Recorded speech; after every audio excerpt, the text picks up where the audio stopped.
ខែមថតធីកសួស្តីបងប្អូនប្រិយមិត្តទាំងអស់គ្នាសូមស្វាគមន៍ជាថ្មីមកកាន់វីដេអូខ្លីៗស្ដីពីកណ្ដឹងល្អៗពីខែមថតធីកនៅថ្ងៃនេះខែមថតធីកចង់បង្ហាញអ្នកទាំងអស់គ្នាអំពីរបៀបនៃការ sign in email ដើម្បីប្រើប្រាស់និង sign out email ដើម្បីចាក់ចេញបាទ smartphone មានអត្ថប្រយោជន៍ជាច្រើនគឺអាចឲ្យយើងប្រើប្រាស់ email ដើម្បីឆ្លើយឆ្លងសារគ្នាសម្រាប់បំពេញការងាររបស់យើងឬក៏ឆ្លើយឆ្លងតាមមធ្យោបាយផ្សេងៗជាដើមប៉ុន្តែមានអ្នកខ្លះគាត់អត់ចេះប្រើប្រាស់ email នៅក្នុង smartphone ទេដូច្នេះថ្ងៃនេះ Cam Top Tech សូមណែនាំរបៀបនៃការប្រើប្រាស់ email គឺ sign in ហើយនិង sign out ចាក់ចេញជាមួយនឹង smartphone ដែលដំណើរការដោយប្រព័ន្ធប្រតិបត្តិការ Android ផងនិង smartphone ដែលដំណើរការដោយប្រព័ន្ធប្រតិបត្តិការ iOS ផងឥឡូវចាប់ផ្ដើមមុនគេជាមួយនឹង smartphone ដែលដំណើរការដោយប្រព័ន្ធប្រតិបត្តិការ Android បាទនេះគឺជាកម្មវិធី Gmail កម្មវិធី Gmail នៅលើ smartphone របស់ Android មានអត្ថប្រយោជន៍ខ្លាំងណាស់មិនត្រឹមតែអាចប្រើប្រាស់ Gmail របស់ Google ប៉ុណ្ណោះទេប៉ុន្តែយើងអាចយក email Yahoo យកមក sign in ជាមួយនឹង Gmail app ផងដែរគឺកម្មវិធី Gmail នៅលើ smartphone ដែលដំណើរការដោយប្រព័ន្ធប្រតិបត្តិការ Android ឥឡូវចាប់ផ្ដើម sign in email ចូល type យក Gmail បាទនៅពេលដែលយើង type ដំបូងវាទាមទារឲ្យយើងបាទ sign in ចូលបាទអូសទៅស្ដាំបន្ទាប់មកទៀតប្រិយមិត្ត type យកពាក្យ done នៅខាងក្រោមបន្ទាប់មកទៀតនៅត្រង់កណ្ដាលវានិយាយថា add an email address អញ្ចឹងយើង type តាមវាមកដើម្បីបូកបញ្ចូលនៅ account email ណាមួយបាទវាសួរថាតើ Google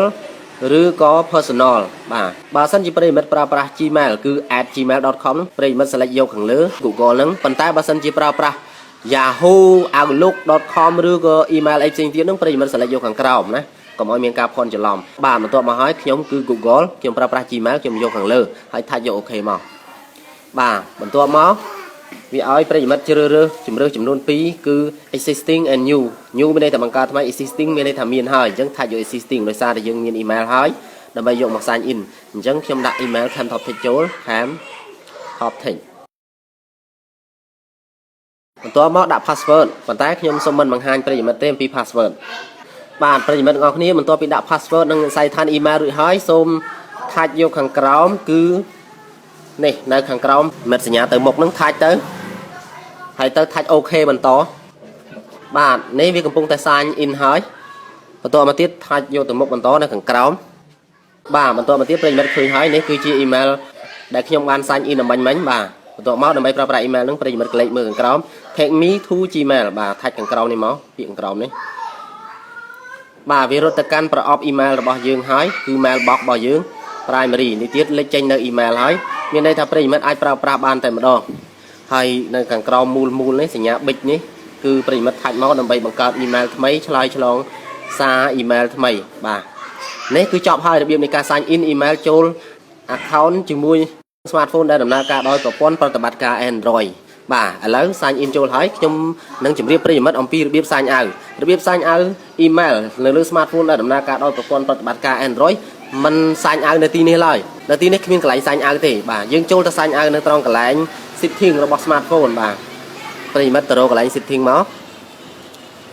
បាទនេះ setting ប្រិយមិត្តមើលថៃមើលនេះហើយទៅថាច់យក setting បន្ទាប់មកទៀតអូសទៅកាន់កន្លែងមួយដែលវាដាក់ថា account នេះបាទ account បាទបន្ទាប់មកយើងប្រើរបស់អីយើងប្រើរបស់ Google យើងថាច់យក Google បើយើងប្រើរបស់ Yahoo យើងថាច់យក Yahoo បាទនេះគឺ Google ខ្ញុំថាច់យក Google ហ្នឹង Gmail នឹងឯងបាទបន្ទាប់មកវាឃើញ email ដែលយើងបាន sign in ចូលនៅទីនេះបាទដើម្បី sign out ចេញវិញគឺងាយទេប្រិយមិត្តថាច់យក email ហ្នឹងទៅបាទបន្ទាប់មកទៀតនៅខាងលើនេះគឺចុចនេះគឺ option របស់វាដើម្បី sign out ចេញប្រិយមិត្តថាច់លើចុចហ្នឹងមកប៉ុន្តែសម្រាប់ smartphone ផ្សេងទៀតក្រៅពី Sony របស់ខ្ញុំគឺអាចមានជំរើសរបស់វា option របស់វានៅខាងនេះជាដើមដូចជា Samsung ហ្នឹងបាទប៉ុន្តែសម្រាប់ Sony មាន option របស់វានៅខាងនេះបាទអញ្ចឹងថាច់យកមកបាទវាឲ្យ remove account បាទនេះ remove account យើងថាច់យក remove account មកមានន័យថា sign out ចេញបានណាបាទ confirm វាបាទ email របស់យើងដែលយើងបាន sign in បាញ់ហ្នឹងគឺមានន័យថាយើងបានចាក់ចេញរួចទៅហើយមានន័យថា sign out ចេញទៅហើយដើម្បីបញ្ជាក់យើងក៏លេខទៅកាន់ Gmail សារជាថ្មីម្ដងទៀតបាទថាយក Gmail មកគឺឃើញថាវាថ្មីតែម្ដងឲ្យយើង sign in ចូលសារជាថ្មីដូច្នេះមានន័យថាយើង sign out បានជោគជ័យទៅហើយគឺទៅ sign out តាមរយៈ setting បាទមិនមែន sign out នៅក្នុងកម្មវិធី Gmail នេះឡើយចប់បន្តទៀតគឺចូលទៅដល់របៀបនៃការ sign in ហើយនឹង sign out ជាមួយ email នៅលើ iPhone និង iPad វិញម្ដង បាទប្រិយមិត្តទាំងអស់គ្នាជាបន្តនេះ Cam Top Tech ចង់បង្ហាញអំពីរបៀបនៃការ sign in ចូលទៅប្រើប្រាស់ email និងការ sign out ចាក់ចេញពី email នៅលើ iPhone និង iPad បាទនេះគឺជាកម្មវិធី email នៅលើ iPad បាទ iPad និង iPhone ដូចគ្នាទេបាទបន្ទាប់ពីយើងថាច់យកវាមកវាឲ្យយើងជ្រើសរើស email ពីក្រុមហ៊ុនណាដែលយើងប្រើប្រាស់នឹង Yahoo ឬក៏ Google បាទខ្ញុំប្រើ Google ខ្ញុំថាច់យក Google ប្រិយមិត្តប្រើប្រាស់ Yahoo ថាច់យក Yahoo បាទខ្ញុំថាច់យក Google ដើម្បី sign in ចូលបាទនេះគឺជាប្រអប់ដើម្បីឲ្យយើងបំពេញព័ត៌មានរបស់យើងដំបូងគេគឺឈ្មោះបាទយើងវាយឈ្មោះទៅឈ្មោះនៅទីនេះអត់បញ្ហាអីទេយើងវាយខុសបាត់អីដែរប៉ុន្តែនៅត្រង់កន្លែង email របស់យើងយើងត្រូវវាយត្រូវរស័យដ្ឋាន email របស់យើងបាទខ្ញុំដាក់ Cam Top Tech ដដែលបាទ @gmail.com បាទ camtoptech@gmail.com ហើយខ្ញុំបញ្ចូល password បាទវាឲ្យដាក់ password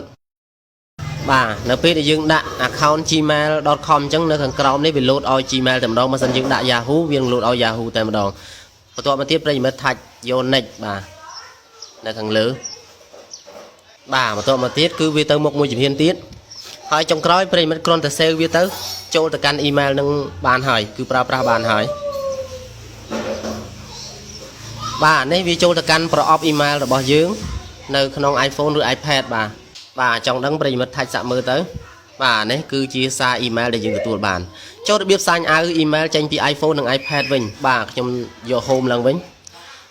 គឺរបៀបសាញ់អាវមិនខុសគ្នាពី smartphone ដែលដំណើរការដោយប្រព័ន្ធប្រតិបត្តិការ Android ឡើយគឺប្រិយមិត្តត្រូវចូលទៅកាន់ setting បាទនេះ setting ហើយប្រិយមិត្តត្រូវអូសរត្រង់កន្លែងមាននុយនៅក្នុង setting ហ្នឹងថា mail contact calendar បាទថាច់យកវាមកនេះ mail contact calendar បាទថាច់មកបន្ទាប់មកនៅខាងលើគឺវាដាក់ថា Gmail បាទដាក់ថា Gmail ហើយយើងថាច់យកត្រង់កន្លែង Gmail ហ្នឹងមកបាទនៅខាងក្រោមនេះវាមានពាក្យក្រហមមួយថា delete account អញ្ចឹងដើម្បីចាក់ចេញយើង delete account ហ្នឹងមកប៉ុន្តែ delete នៅទីនេះមិនមែនមានន័យថាយើងលុប account Gmail ឬ account Yahoo របស់យើងចោលទេគ្រាន់តែយើងសាញ់ឲ្យចេញតែប៉ុណ្ណោះបាទបានជោគជ័យទៅហើយចង់ដឹងប្រិយមិត្តសាកចូលទៅកាន់ mail ម្ដងទៀតមើលបាទគឺវាចេញលក្ខណៈឲ្យដូចដើមតែម្ដងគឺឲ្យយើងសាញ់ in សារជាថ្មីដូច្នេះសូមអរគុណបងប្អូនប្រិយមិត្តទាំងអស់គ្នាដែលបានតាមដានវីដេអូខ្លីៗស្ដីពីគន្លឹះល្អៗពី Cam Top Tech ហើយសូមកុំភ្លេចចែករំលែកវីដេអូខ្លីមួយនេះជូនដល់អ្នកដទៃទៀតផង